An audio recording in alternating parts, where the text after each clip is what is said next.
We make a living by what we get, but we make a life by what we give. This is a quote by Winston Churchill, and it speaks to me because it's the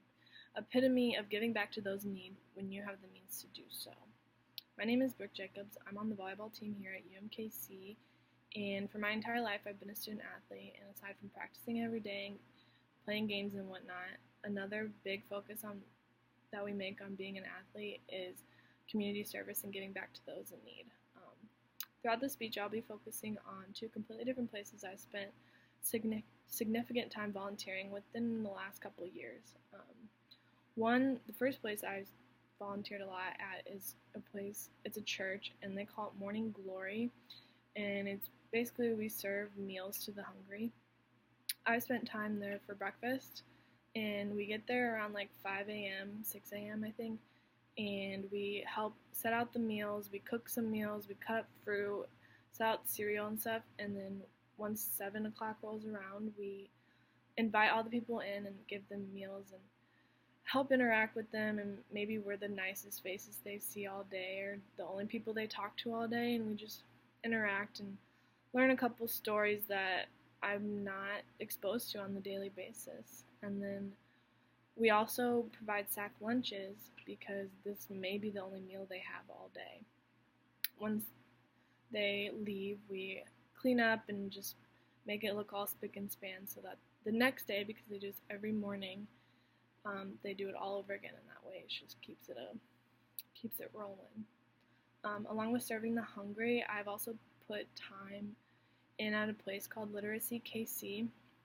which is a place for people who are over the age of 16 to come in and take different classes to better themselves. I spent a lot of time with older folks that maybe didn't get a high school diploma or don't even know how to use a computer. Some of the classes that they teach or provide is like learning how to type, learning how to read, how to use a computer, because most people haven't even had experiences using a computer because they don't have access to them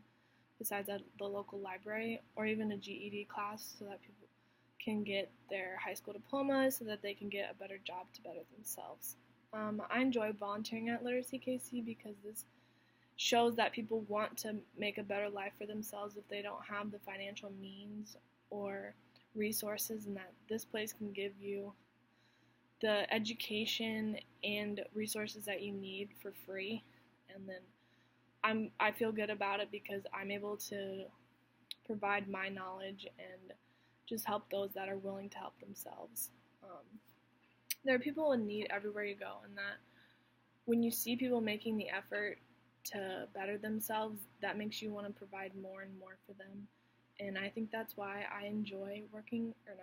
volunteering at both of these places, because people need this food and they're coming in to get it, and people who need this education and want to make it lives for themselves. So with that being said, I've learned a lot about myself through these two volunteering experiences, and community services, this allows me to have hope for those who need it, and it allows me to provide hope for those who need it and want to better themselves, and I'm there to help them learn and grow and know that they're not alone and people are there and willing to help them. Thank you.